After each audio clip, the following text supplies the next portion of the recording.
ঈদের ছুটি শেষে দক্ষিণাঞ্চলের মানুষ রাজধানীতে ফিরছে, ফলে সড়ক পথের পাশাপাশি নৌপথে চাপ বেড়েছে। এ বিষয়ে জানাতে বরিশাল থেকে যোগ দিচ্ছেন সহকর্মী মর্তুজা জুয়েল।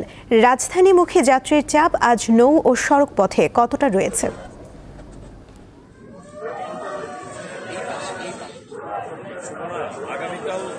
কর্মস্থলে যোগ দেওয়ার উদ্দেশ্যে দক্ষিণাঞ্চল থেকে কিন্তু মানুষ রাজধানী অভিমুখে ছুটছে।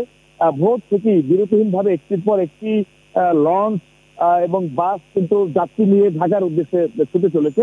আপনি জানেন যে দক্ষিণাঞ্চলে নদী বেষ্টিত এলাকাগুলোতে ছোট ছোট লঞ্চে করে তারা প্রত্যন্ত অঞ্চল থেকে বরিশালে এসে পৌঁছছেন এবং এখান থেকে বড় লঞ্চ গুলোতে করে কিংবা সড়ক পথে বাসে করে তারা ঢাকায় যাচ্ছেন। আমরা দেখতে পাচ্ছি যে মোটর লঞ্চ, যেগুলোকে এমএল টাইপের লঞ্চ বলা হয়ে থাকে, 65 ফুট দৈর্ঘ্যের নিচের যে লঞ্চ গুলো রয়েছে দক্ষিণাঞ্চলে চলাচল করে।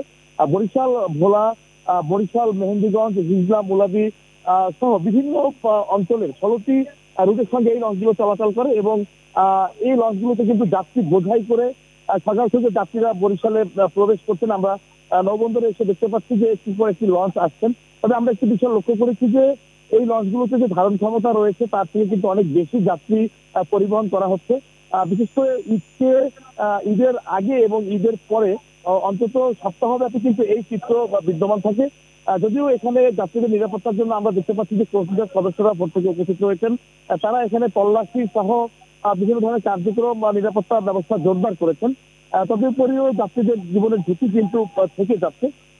এছাড়া কিন্তু অভ্যন্তরীণ রুটের এই ছোট লঞ্চগুলো চলাচল ছাড়াও বৃহদাকৃতির যে ঢাকা বরিশাল রুটের যে লঞ্চগুলো রয়েছে, এগুলো কিন্তু 3টি লঞ্চ আমরা বরিশাল নৌবন্দরে দেখতে পাচ্ছি।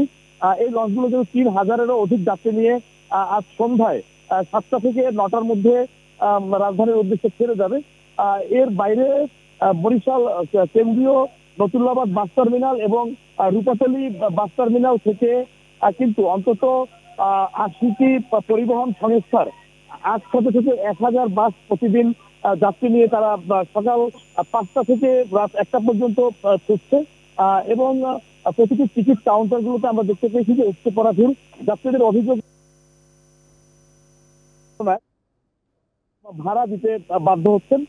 এই ছিল আসলে বরিশাল নদীবন্দর থেকে যাত্রীদের ঢাকায় প্রবেশের তথ্য। সুমনা, বরিশাল থেকে যুক্ত ছিলেন সহকর্মী জুয়েল।